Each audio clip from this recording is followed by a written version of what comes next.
2010-നും 2020-നും ഇടയിൽ റിലീസായിട്ടുള്ള മമ്മൂട്ടി പടങ്ങളിൽ ഞാൻ ഓർത്തിരിക്കുന്ന കുറച്ച് സിനിമകളിലൊന്ന്, അതിലുപരി കൊള്ളേണ്ട അടുത്തൊക്കെ കൃത്യമായി കൊണ്ട ഒരു ബോംബ് തന്നെയായിരുന്നു ഖാലിദ് റഹ്മാൻ സംവിധാനം ചെയ്ത 2019 റിലീസായ ഉണ്ട എന്ന് പറയുന്ന സിനിമ. ഈ പടത്തിന്റെ ഫസ്റ്റ് ലുക്ക് പോസ്റ്റർ വന്നത് എനിക്ക് ഇപ്പോഴും ഓർമ്മയുണ്ട്. അതായത് ഈ പോലീസുകാരൊക്കെ യൂണിഫോം ഇട്ടിട്ട് ഒരു ട്രക്ക് ഇങ്ങനെ ലിഫ്റ്റ് ചെയ്ത് പിടിക്കുന്ന ഒരു പോസ്റ്ററാണ് ആദ്യം വന്നത്. അപ്പൊ ഇത് കണ്ടപ്പോൾ ഞാൻ വിചാരിച്ചു ഒരു കിടിലം കോപ്പ് സ്റ്റോറി ആയിരിക്കും, പക്ക ആക്ഷൻ അടിപ്പടം ആയിരിക്കും എന്നൊക്കെ വിചാരിച്ചിട്ട്, അങ്ങനെ ഉണ്ടെങ്കിലും ഇത് ഖാലിദ് റഹ്മാന്റെ സിനിമയാണ്. അപ്പൊ ഇതിന് മുമ്പ് ഇറങ്ങിയിട്ടുള്ള അനുരാഗ് കരിക്കിൻ വെള്ളം ഞാൻ കണ്ടതാണ്. അപ്പൊ ഇവിടെ മമ്മൂട്ടി എന്ന് പറഞ്ഞ സ്റ്റാർ മെറ്റീരിയൽ ഉണ്ട്.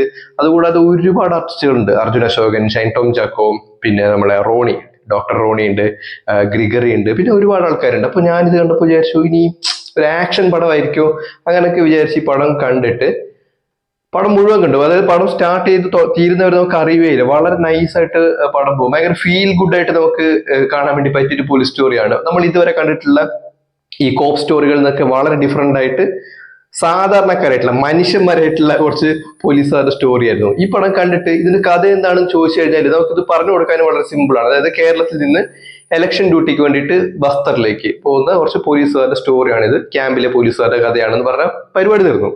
പക്ഷെ ആക്ച്വലി ഇതിന്റെ കഥ എന്ന് പറയുന്നത് ഭയങ്കര പൊളിറ്റിക്കൽ ആയിട്ടുള്ള സ്റ്റോറിയാണ്. അത് നമ്മൾ ഇരുത്തി ഒന്ന് ആലോചിച്ച് നോക്കിക്കഴിഞ്ഞാൽ ശരിക്കും പിടി കിട്ടും.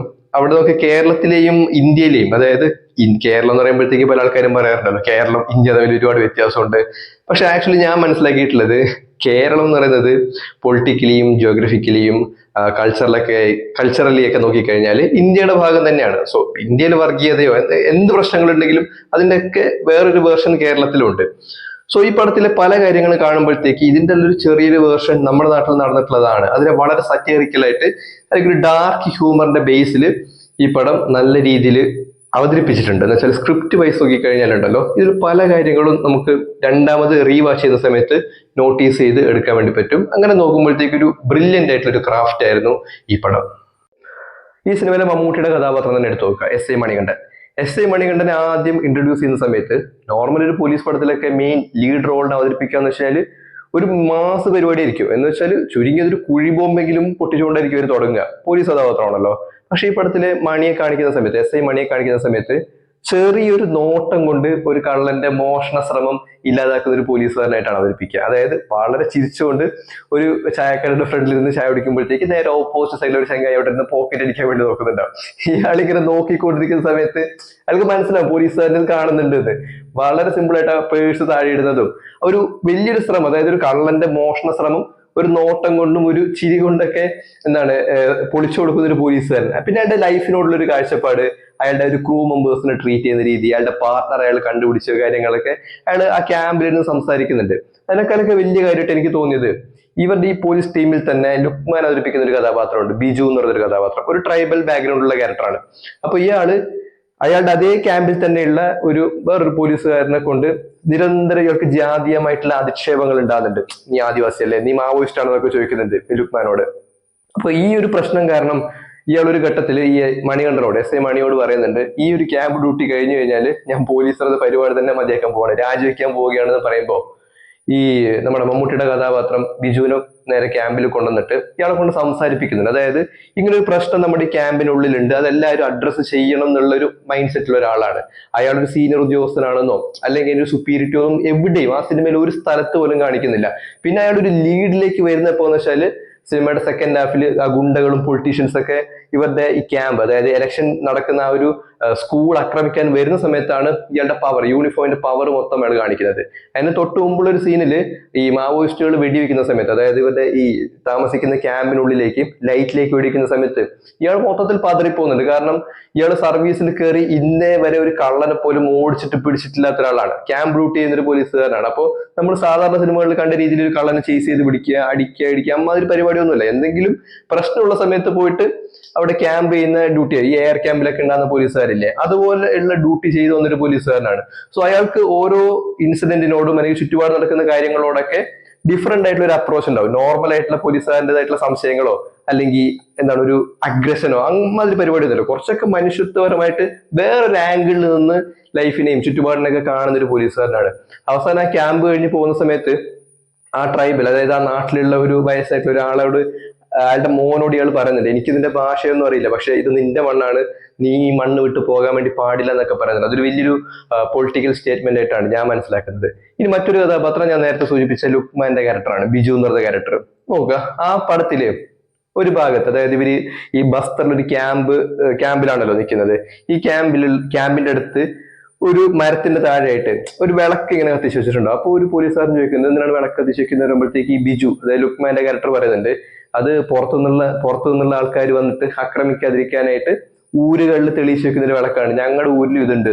സോ അത് കാണുന്ന സമയത്തുണ്ടല്ലോ, ഈ ഇന്ത്യയുടെ ഏത് ഭാഗം എടുത്തു കഴിഞ്ഞാലും ഈ ട്രൈബൽസിന്റെ ആചാരങ്ങളും പരിപാടിയൊക്കെ ഓൾമോസ്റ്റ് സെയിം ആയിട്ട് എനിക്ക് തോന്നിയിട്ടുണ്ട്. അതായത് വേറൊരു രീതിയിലായിരിക്കും, പക്ഷെ അവരുടെ ചില വിശ്വാസങ്ങള്, ചില കോൺസെപ്റ്റും കാര്യങ്ങളൊക്കെ ഏതാണ്ട് സിമിലർ ആണ്. ഈ പൊളിറ്റിക്കലി നോക്കിക്കഴിഞ്ഞാലുണ്ടല്ലോ, ഈ ബസ്തർ എന്ന് പറഞ്ഞ സ്ഥലത്തുള്ള ആദിവാസികളും കേരളത്തിലുള്ള ട്രൈബൽ ബാക്ക്ഗ്രൗണ്ടിലുള്ള ഒരു മനുഷ്യനും ഇയാൾ യൂണിഫോം ഇട്ട് അനുഭവിക്കുന്ന കാര്യങ്ങള് ബസ്തറിലുള്ള ആദിവാസികൾ യൂണിഫോം ഇല്ലാതെ അനുഭവിക്കുന്നുണ്ടെന്നേ ഉള്ളൂ. അതായത് ഇവർക്ക് രണ്ടുപേർക്കുള്ള ഒരു സാമൂഹികപരമായിട്ടുള്ള പരിഗണന എന്നൊക്കെ പറയുന്നത് ഏതാണ്ട് സെയിം ആണ്. അവരുടെ ജോലി ചെയ്യുന്ന സ്ഥലത്ത് പോലും നിരന്തരം ഇയാൾ ജാതീയമായിട്ടുള്ള, നീ റിസർവേഷൻ കിട്ടി വന്ന ആളല്ലേ, അല്ലെങ്കിൽ എന്താണ് ആ രീതിയിൽ അത് മറ്റുള്ളവർക്കായാലും താഴെയാണ് എന്ന് കാണിക്കാൻ വേണ്ടിയിട്ട് ഒരുപാട് ശ്രമങ്ങൾ ഈ ഹയർ ആയിട്ടുള്ള കമ്മ്യൂണിറ്റികളിൽ നിന്ന് നടക്കുന്നുണ്ട്. അത് ആദ്യം ഇവര് ട്രെയിനിൽ കേരളത്തിൽ നിന്ന് ഈ ഛത്തീസ്ഗഡിലേക്ക് പോകുന്ന സമയത്ത് തന്നെ ഈ ഇരുന്നിട്ടുള്ള സീറ്റ് ഉണ്ടല്ലോ, സീറ്റിന്റെ അടിയിൽ ഇയാൾ പെട്ടി വലിച്ചെടുക്കുന്ന സമയത്ത് ഈ ലുക്മാന്റെ ക്യാരക്ടറിന്റെ തല ഇങ്ങനെ പിടിച്ചിട്ട് ഒരു പരിപാടി ചെയ്യിക്കുന്നുണ്ട്. സിനിമ കണ്ടിട്ടുള്ള ആൾക്കാർക്ക് ഓർമ്മയുണ്ടാക്കും. സോ സിനിമയുടെ തുടക്കം മുതൽ തന്നെ നിരന്തരം എന്താണ് അപമാനങ്ങൾ വാങ്ങുന്ന ഒരു ക്യാരക്ടറാണ് ബിജു എന്നുള്ളത്. പക്ഷെ അയാൾ പിന്നീട് റിയലൈസ് ചെയ്യുന്നുണ്ട്, അതായത് നമ്മുടെ പ്രശ്നങ്ങൾ പ്രോപ്പറായിട്ട് അവതരിപ്പിച്ചു കഴിഞ്ഞാൽ ഒരു പ്രത്യേക ഇൻസിഡന്റ് നടക്കുന്നുണ്ട്. നിങ്ങൾ ഓർക്കുന്നുണ്ടാവും, ഒരു ബസ് ഇങ്ങനെ പൊട്ടിത്തെറിക്കുന്നതും ഇവർ രണ്ടുപേരും കൂടി കള്ള് വാങ്ങാൻ വേണ്ടി പോകുന്ന ഒരു സീൻ ഉണ്ട്. സോ അതൊക്കെ വളരെ പൊളിറ്റിക്കൽ ആയിട്ടുള്ള ഒരു കാര്യമാണ്. ഇനി വേറൊരു ലെവലിൽ ആലോചിച്ച് കഴിഞ്ഞാൽ ഈ മാവോയിസ്റ്റ് എന്ന് പറയുന്ന ഇതാണല്ലോ ഇതിന്റെ പ്ലോട്ട് എന്ന് പറയുന്നത്. പലപ്പോഴും നമ്മുടെ നാട്ടിലുള്ള ഈ നക്സലിസം, മാവോയിസം പോലുള്ള കാര്യങ്ങളൊക്കെ നമ്മുടെ നാട്ടിലെ രാഷ്ട്രീയക്കാര് അല്ലെങ്കിൽ എന്താണ് ഈ ഫോഴ്സ് ഒക്കെ അവരുടെ പൊളിറ്റിക്കൽ ആയിട്ടുള്ള ചില ആവശ്യങ്ങൾക്ക് വേണ്ടിയിട്ട് നല്ല രീതിയിൽ ഉപയോഗിച്ചിട്ടുണ്ട്. അതായത് ഇന്ത്യ പോലെ ഒരു ജനാധിപത്യ രാജ്യത്ത് കുറച്ച് ആൾക്കാർ തോക്കും പിടിച്ചുകൊണ്ട് കാട്ടിൽ നിന്ന് വെടിവെച്ച് കഴിഞ്ഞാൽ ഇവിടെ വിപ്ലവം വരാനൊന്നും പോകുന്നില്ല. കാരണം ആദ്യം ഈ വിപ്ലവകാരികൾ പറയുന്ന ഐഡിയോളജി ഇവിടുത്തെ ഏറ്റവും സാധാരണക്കാരായിട്ടുള്ള ആൾക്കാർക്ക് മനസ്സിലാവണം. ഓക്കെ, അതിന് കുറച്ച് വിദ്യാഭ്യാസം വേണം. അതില്ലാത്തൊരു സ്ഥലത്ത് ആൾക്കാർ ഈ തോക്കെല്ലാം പിടിച്ച് വന്നു കഴിഞ്ഞാലില്ലേ, ആൾക്കാരാകെ പാനിക്കായി പോകും. പലപ്പോഴും നമ്മുടെ നാട്ടില് ഈ കണ്ണൂര്, കൊട്ടിയൂർ ഭാഗത്തെല്ലാം ആദിവാസി ഊരുകളിൽ മാവോയിസ്റ്റ് വന്നു, അരി വാങ്ങിക്കൊണ്ടുപോയി, തേങ്ങ വാങ്ങിക്കൊണ്ടുപോയി എന്നൊക്കെ വിചാരിക്കുന്ന സമയത്ത് ഞാൻ വിചാരിക്കാറുണ്ട്, പലപ്പോഴും നമ്മുടെ നാട്ടിലുള്ള ഈ പൊളിറ്റീഷ്യൻസും അല്ലെങ്കിൽ ഈ വലിയ ഈ ബ്യൂറോക്രസി എന്നൊക്കെ പറയുന്ന ആൾക്കാരുണ്ടല്ലോ, ഇവര് പല പ്രധാനപ്പെട്ട വിഷയങ്ങളിൽ നിന്നും സാധാരണക്കാരായിട്ടുള്ള ആൾക്കാരുടെ ശ്രദ്ധ തിരിക്കാൻ വേണ്ടിയിട്ട് മനഃപൂർവ്വം ചെയ്യുന്ന കാര്യങ്ങളാണോ എന്ന് നമുക്ക് സംശയം തോന്നും. കാരണം ഒരു കാട്ടിനുള്ളിൽ കുറെ ആൾക്കാർ തോക്കും പിടിച്ച് നിന്ന് പേടിപ്പിച്ചിട്ട് എന്താവാനാണ്? അങ്ങനൊന്നും സംഭവിക്കാൻ വേണ്ടി പോകുന്നില്ല. സോ ഇവിടെ ഇനി ബസ്തറിലേക്ക് വന്നു കഴിഞ്ഞാലുണ്ടല്ലോ, അവിടെയുള്ള മാവോയിസ്റ്റുകൾ, മാവോവാദികളുടെ പ്രശ്നങ്ങൾ, അല്ലെങ്കിൽ ഈ ട്രൈബൽസിനെ അറ്റാക്ക് ചെയ്യുന്നു, അല്ലെങ്കിൽ സുഗമമായിട്ടുള്ള രീതിയിൽ നമ്മുടെ സിസ്റ്റത്തിന്റെ പ്രവർത്തനങ്ങൾ, ഇലക്ഷനും മറ്റു ഗവൺമെന്റിന്റെ പരിപാടികൾ ഉണ്ടാവല്ലോ, അതൊന്നും നടത്താൻ വേണ്ടി സമ്മതിക്കുന്നില്ല എന്നൊരു പൊതുബോധം അവരുണ്ടാക്കിയെടുത്തിട്ടുണ്ട്. പക്ഷെ ഇതിന്റെ എല്ലാം മറയിലൂടെ സംഭവിക്കുന്നത് വലിയ ഖനനങ്ങൾ നടക്കുന്നുണ്ട്. അവിടുത്തെ ഏറ്റവും സാധാരണക്കാരായിട്ടുള്ള ആ നാടിന്റെ, ആ മണ്ണിന്റെ മക്കളായിട്ടുള്ള ആദിവാസികൾക്ക് ആ മണ്ണ് വിട്ട് ഓടിപ്പോകേണ്ട ഗതി വരും. അതായത് മണ്ണില്ലാത്ത മനുഷ്യനെല്ലാം പറഞ്ഞാലില്ലേ, അയാൾ ഓൾമോസ്റ്റ് ഡൺ ആണ്, തീർന്നു. അതായത് അങ്ങനെ ഒരു വിഭാഗം അവിടെ ഉണ്ടായിട്ട് പോലും ഇല്ല എന്ന് സ്ഥാപിച്ചെടുക്കാനായിട്ട് ആൾക്കാർക്ക് പറ്റും. അതുകൊണ്ടാണ് ഈ ഭൂപരിഷ്കരണം പോലത്തെ പരിപാടികളൊക്കെ കേരളത്തിൽ നടന്നിട്ടുള്ളത്. മണ്ണ്, അതായത് സ്വന്തമായിട്ട് ജീവിക്കാൻ കുറച്ചെങ്കിലും ഒരു തരി മണ്ണെങ്കിലും ഇല്ലാത്ത മനുഷ്യൻ എന്ന് വെച്ചാൽ അയാളെ തീർക്കാൻ പറ്റും. അങ്ങനെ ഒരു കമ്മ്യൂണിറ്റിയെ അവിടെ ഉണ്ടായിട്ടില്ല എന്ന് വരുത്തി തീർക്കാനായിട്ട് ആളുകൾക്ക് പറ്റും. ഇപ്പൊ ബസ്തറിലെല്ലാം നോക്കിക്കഴിഞ്ഞാൽ അവര് ആദ്യം ഈ ബസ്സിൽ പോകുന്ന സമയത്ത് തന്നെ പറയുന്നുണ്ട് ഇവിടെ ഒരുപാട് ഖനനം നടക്കുന്നുണ്ട് എന്നുള്ളത്. സോ ഖനനം, മുതലാളിമാര്, പിന്നെ അവിടെ ഇലക്ഷൻ നടക്കുന്ന സമയത്ത് ആദ്യം ആ നാട്ടിലുള്ള ആൾക്കാരൊക്കെ വന്ന് വോട്ട് ചെയ്തിട്ട് പോകും. കുറച്ച് കഴിയുമ്പോൾ അവിടുത്തെ രാഷ്ട്രീയക്കാർ, ഗുണ്ടകളൊക്കെ വന്നിട്ട് വേണ്ട രീതിയിൽ കള്ള വോട്ടൊക്കെ ചെയ്തിട്ട് പോകുന്നൊരു സീൻ കൂടി സിനിമയിൽ കാണിക്കുന്നുണ്ട്. സോ ആരെയാണ് ജനങ്ങൾ ശരിക്കും പേടിക്കേണ്ടത് എന്ന് സിനിമയിൽ വളരെ നീറ്റായിട്ട് കാണിച്ചു തരുന്നുണ്ട്. അങ്ങനെയൊക്കെ ആലോചിച്ച് കഴിഞ്ഞാൽ ഇതൊരു വലിയ പൊളിറ്റിക്കൽ മൂവിയാണ്. പക്ഷെ വലിയ അടിയും കുത്തും വഴക്കൊന്നും ഇല്ലാതെ വളരെ നീറ്റായിട്ട് അവതരിപ്പിക്കാനും ഖാലിദ് റഹ്മാന് കഴിഞ്ഞിട്ടുണ്ട്. പിന്നെ സിനിമയുടെ മൊത്തത്തിലുള്ള ഒരു കളർ ടോൺ ഒക്കെ നോക്കിക്കഴിഞ്ഞാൽ സജിത്ത് എന്ന് പറയുന്നൊരു സിനിമാറ്റോഗ്രാഫറാണ് പടത്തിന്റെ ക്യാമറ കൈകാര്യം ചെയ്തിട്ടുള്ളത്. വളരെ നീറ്റ് ആൻഡ് കൂൾ ആയിട്ടുള്ള, പിന്നെ കണ്ടു കഴിഞ്ഞാലും ഛത്തീസ്ഗഡ് ആണെന്നൊക്കെ നമുക്ക് തോന്നും. അതായത് കുറെ കാടുകള്, മണ്ണിന്റെ റോഡ്, അതായത് മഡ് റോഡുകള്, ആ ഒരു ടെക്സ്റ്ററിലേക്ക് അവർ കൊണ്ടിട്ടുണ്ട്. എനിക്കൊന്ന് കാസർഗോഡ്, നമ്മുടെ നാട്ടിൽ തന്നെയുള്ള പല ഭാഗങ്ങളിലാണ് ഈ പടം ഷൂട്ട് ചെയ്തത്. പിന്നെ ഇതിന്റെ മ്യൂസിക് പ്രശാന്ത് പിള്ളയാണ് പടത്തിന് മ്യൂസിക് ചെയ്തത്. എനിക്ക് തോന്നുന്നു സാധാരണ ഈ പേര് ലിജോ ജോസ് പെല്ലിശ്ശേരിയുടെ സിനിമകളിലാണ് നമ്മൾ കാണാറില്ല, പ്രശാന്ത് പിള്ളൈ. സോ ലിജോ ജോസിൻ്റെതല്ലാതെ പുറമെ അയാൾ ചെയ്തിട്ടുള്ള കുറച്ച് സിനിമകളിൽ ഒന്നാണ് ഉണ്ട. വളരെ നീറ്റായിട്ട്, അതായത് ഈ ട്രൈബൽ മ്യൂസിക്, ട്രൈബൽ വോക്കൽ, പിന്നെ അവരുടെ ചില ഇൻസ്ട്രുമെന്റും കാര്യങ്ങളൊക്കെയാണ് ഈ പടത്തിന്റെ മെയിൻ BGM വർക്കിന് വേണ്ടിയിട്ട് അവർ ഉപയോഗിച്ചിട്ടുള്ളത്. നല്ല ഇൻട്രസ്റ്റിംഗ് ആയിരുന്നു. അങ്ങനെയുള്ള എക്സ്പെരിമെന്റ് ഒന്നും അധികം നമ്മൾ അങ്ങനെ മലയാളത്തിൽ കണ്ടിട്ടില്ല. പിന്നെ പ്രശാന്ത് പിള്ള ആയതുകൊണ്ട് പലതരത്തിലുള്ള എക്സ്പെരിമെന്റുകൾ ഉണ്ടാകും. സോ അയാളുടെ വർക്കെല്ലാം ശ്രദ്ധിക്കുന്നവർക്ക് ഇതറിയാം. സോ ഞാൻ ഇപ്പോഴും ഓർക്കുന്ന നല്ലൊരു പൊളിറ്റിക്കൽ, ഒരു സറ്റയർ ബ്ലാക്ക് കോമഡി മൂവിയാണ് ഖാലിദ് റഹ്മാന്റെ ഉണ്ട. സോ എന്താണ് നിങ്ങളുടെ അഭിപ്രായം എന്നുള്ള കാര്യം ഒന്ന് കമന്റ് ചെയ്യുക. നമുക്ക് ആ പഴയ പടത്തിന്റെ അടുത്ത എപ്പിസോഡിൽ കാണാം.